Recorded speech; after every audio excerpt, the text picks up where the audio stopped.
नमस्कार सभी धर्मी लोगों का आपके अपने चैनल पर एक बार फिर स्वागत है। आज भी हम पवित्र रामचरितमानस के अयोध्या कांड पर ही चल रहे हैं।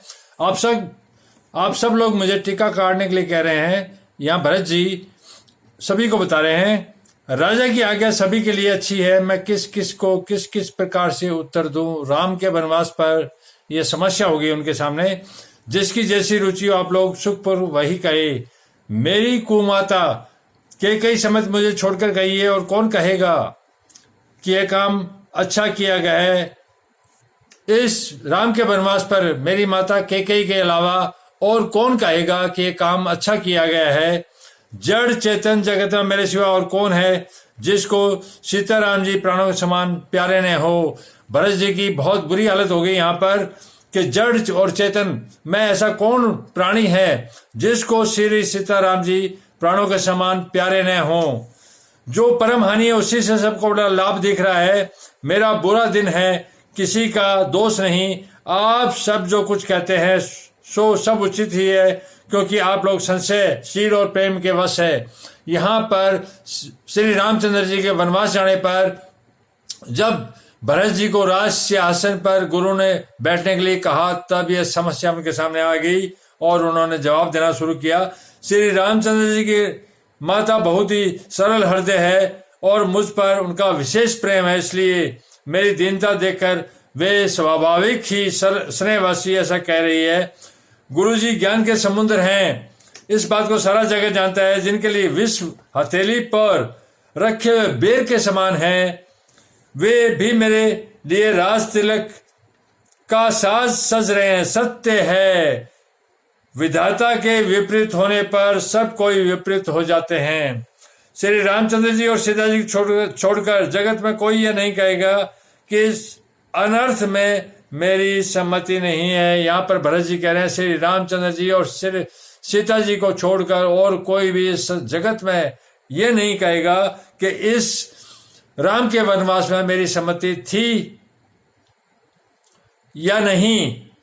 मैं उसे सुखपूर्वक सुनूंगा और सहूंगा, क्योंकि सारा जगत मुझे कहेगा कि श्री रामचंद्र जी के वनवास में भरत जी का हाथ था। इसको मैं सुनूंगा और सहूंगा, चाहे वो झूठ क्यों न हो, क्योंकि जहां पानी होता है वहां अंत में कीचड़ होता है। क्योंकि जहां पानी होता है वहां अंत में कीचड़ अवश्य होता है। मुझे इसका डर नहीं कि जगत मुझे बुरा कहेगा, न मुझे परलोक की सोच है।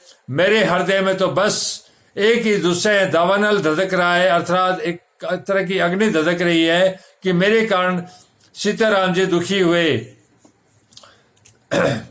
जीवन का उत्तम लाभ तो लक्ष्मण जी ने पाया, जिन्होंने सब कुछ तज कर श्री राम जी के चरणों में मन लगाया। मेरा जन्म तो श्री राम जी के वनवास के लिए हुआ था। मैं अभागा झूठ मूठ क्या पछताता हूँ।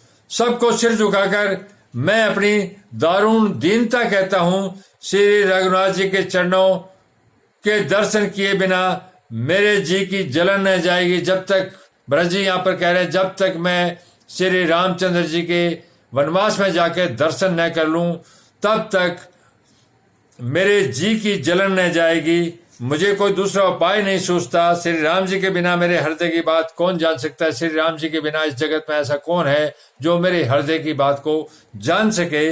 मन में एक ही आंख निश्चयपूर्वक यही कि प्रातःकाल प्रभु श्री राम जी के पास चल दूंगा। यद्यपि मैं बुरा हूं और अपराधी हूं, मेरे ही कारण सब कुछ उपद्रव हुआ, तथापि श्री राम जी मुझे शरण में सम्मुख आया देकर सब अपराध क्षमा करके मुझ पर विशेष कृपा करेंगे। यहाँ पर भरत जी को चिंता हो रही है और बहुत उनको जलन, उनका हृदय जल रहा है। श्री राम जी का वनवास में वो अपने आप को इसका कारण मान रहे हैं। वो इस बात को मानकर अपने आप को अपराधी कह रहे हैं कि अगर मैं अपनी कुमाता कैकेयी के पैदा नहीं हुआ होता तो श्री राम जी को वनवास नहीं होता। श्री रघुनाथ जी शील संकोच अत्यंत सरल स्वभाव कृपा और स्नेह के घर हैं। श्री राम जी ने कभी शत्रु का भी अनिष्ट नहीं किया। श्री राम जी ने कभी शत्रु का भी अनिष्ट नहीं किया। मैं यद्यपि टेढ़ा हूं पर हूं तो उनका बच्चा और गुलाम ही। आप पंच सब लोग भी इसी में मेरा कल्याण मानकर सुंदर वाणी से आज्ञा